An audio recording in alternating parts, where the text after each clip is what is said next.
untuk semua warga Indonesia ataupun warga dimanapun berada, kita selalu menggunakan wastra Indonesia yang memang jarang dieksposur. Nah, saya dan Kevin memulai dari wastra apa, Vin? Kita start dari mengangkat wastra dari Karo, Sumatera Utara. Aku juga udah sering share tentang awal dari Kaloka itu sendiri tuh memang dari keresahan kami yang melihat anak-anak muda di Indonesia tuh mulai pudar dan luntur kebanggaannya menggunakan pakaian yang bernuansa wastra atau yang bisa dibilang kain-kain etnik ya. Jadi itu sih sebenarnya kita tergerak untuk bagaimana menciptakan pakaian yang fashionable tapi dengan aplikasi-aplikasi wastra yang keren, sehingga anak-anak muda ataupun yang generasi di atasnya pun, yang generasi X juga tetap bisa pakai dan bangga gitu menggunakan pakaian ini sehari-hari. Karena kalau tidak ada gebrakan atau tidak ada yang peduli untuk membuat ini menjadi keren dan bisa dipakai sehari-hari, lama-lama kain-kain dan wastra Indonesia ini bisa berguna. Karena ini kita kan memang wastra Indonesia dan juga kita kan masih muda juga gitu loh ya. Ibarat kata kegunaan wastra Indonesia ini biar bisa mencakup semua ready to wear, dari ready to wear biasa untuk ready to wear deluxe ya. Yang pastinya kita memperhatikan detailsnya, kegunaannya. Jadi ibarat kata ini desain kita ini berdua, memang kita berdua mendesain gitu loh, berkolaborasi dan sama tim juga, bagaimana bisa menghasilkan karya satu yang fashionable, kedua juga harganya juga terjangkau, dan juga kenyamanan. Itu prioritas kita. Dan ini karena kita desain kita berkolaborasi, karena kita melihat dari semakin perkembangan kita ke sini, kita sudah melihat market kita ya. Oh ternyata dari kita juga perjalanan ini juga banyak pembelajaran, juga banyak riset, dan lihat setiap event-event atau pameran kita riset, jadi terjadilah yang memang desain-desain yang memang kita rancang untuk kegunaannya buat siapa aja gitu loh. Nah kita lebih ke cuttingnya memang lebih ke simple ya, lebih juga wastra Indonesia-nya juga kita pakai, nggak all semua kita pakai karena memang lebih jatuhnya jadi eksklusif. Nah dari situ kita bikin sesuatu berdua ini, bagaimana caranya biar wastranya kepake ada, walaupun cuma 20%, tapi tetap ada kecintaannya kita. Kalau bukan kita siapa lagi kan gitu lah yang mengangkat wastra Indonesia. Nah karena brand kita ini memang kayaknya visi misi kita ini memang wastra Indonesia yang jarang tereksposur oleh desainer atau brand fashion lainnya. Nah itu sih kita kalau untuk kerjasamanya itu kita selalu berdua, dan akhirnya yang pada kesini perkembangannya kita yang sudah tahu marketnya Kaloka sendiri, kita terus belajar membaca risetnya juga.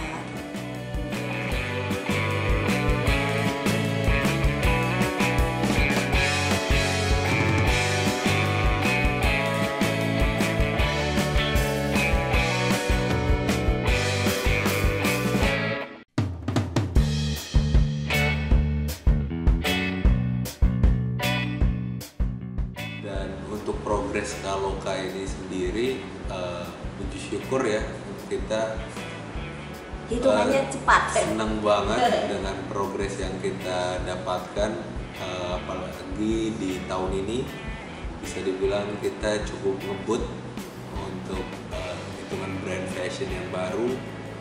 Kita udah dapat kesempatan menampilkan karya-karya kita di ajang-ajang fashion yang cukup besar dan ternama di Indonesia ini, seperti GF3 dan EN2MF yang merupakan ajang yang cukup prestis ya untuk para desainer dan brand.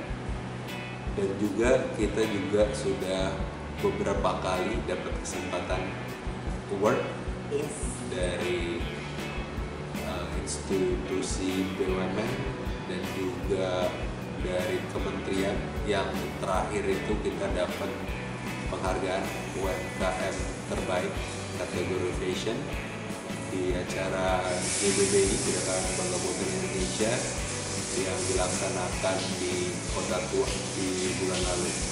Nah, hal itu tentunya yang terus menjadi dopamin dan semangat buat kita terus untuk terus berkarya, karena kita melihat apa yang kita ciptakan ini mendapat apresiasi dan diterima oleh masyarakat, sehingga tentunya pasti kita udah di sini udah keren, tapi kita nggak mau puas. 2024 kita bakal lebih ngebut lagi, kita bakal lebih kasih karya-karya yang lebih keren lagi, terutama untuk para pencinta kita yang kita sebut warlock atau warga Kaloka yang sudah memiliki ekspektasi tentunya terhadap brand Kaloka saat ini.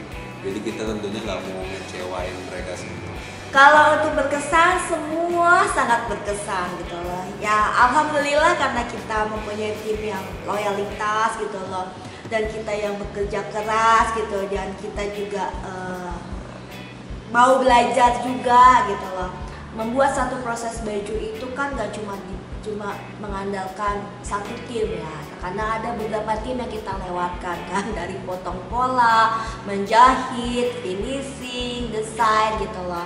Nah itulah yang kadang kala sesuatunya itu nggak lurus gitu loh, kadang ada sedikit goncangan gitu ya, tapi karena kita memang tipe kita yang harus semangat gitu loh, yang harus bagaimanapun ini harus terwujud, finally semua berakhir dengan bahagia gitu lah. Terus event juga ada salah satu event juga yang bergengsi juga ya, yang tadi prestis juga, dengan waktu kesempatan kayaknya dengan angka 8 ke 9 ya?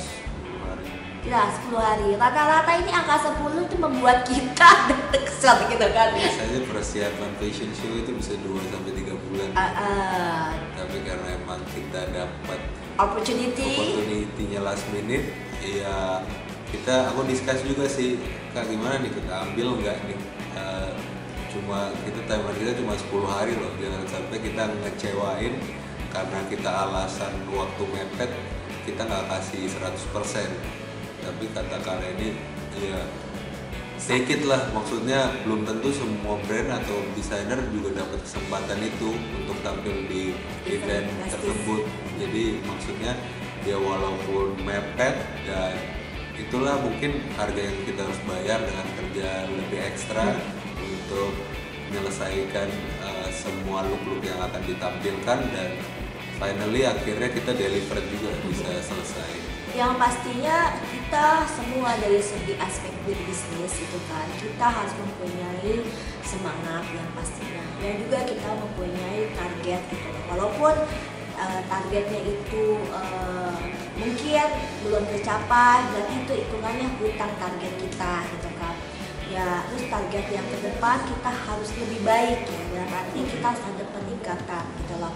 Dan selalu kita karena kita tim gitu loh, kita harus banyak diskusi gitu loh, diskusi yang harus bagaimana mencapai target itu gitu loh. Terus juga kita harus punya solution setiap bukan problem ya, maksudnya setiap ada apapun kita harus punya solusi gitu lah. Jadi kita harus punya solusi, nggak cuma satu solusi, 1, 2, 3, 4, 5, kita harus punya solusi.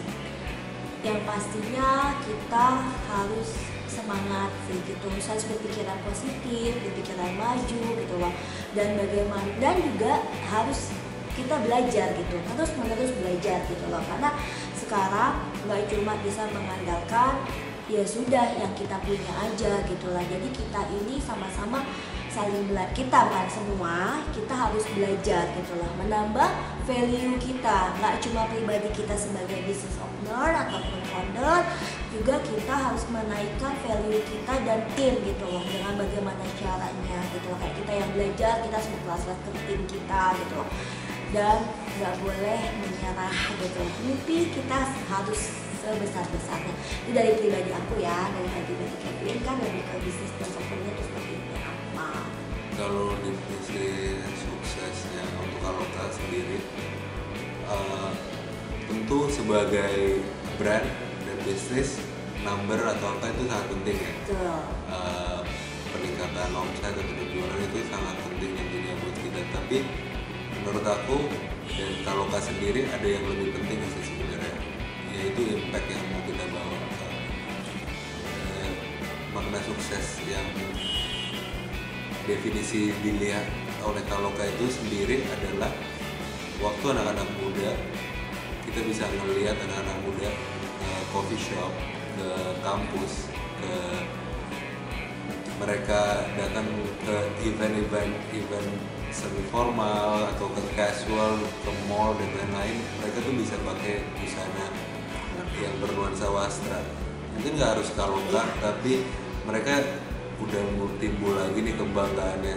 Itu adalah definisi sukses kami, karena emang yang pengen kami gelorakan tuh adalah mereka semua bangga lagi pakai busana yang bernuansa wastra. Jadi menurutku, dan kita tuh nggak mungkin bisa jalan sendiri ya, jadi kita sangat welcome untuk yang punya hati juga untuk datang ke industri ini untuk ngeramein, bikin baju yang keren-keren, bernuansa wastra untuk anak-anak muda. Karena kalau Aloka sendiri yang jalan tuh nggak mungkin. Jadi kita welcome banget untuk anak-anak muda yang punya semangat yang sama untuk start dan jalan-jalan bareng sama kita untuk wujudin itu semua.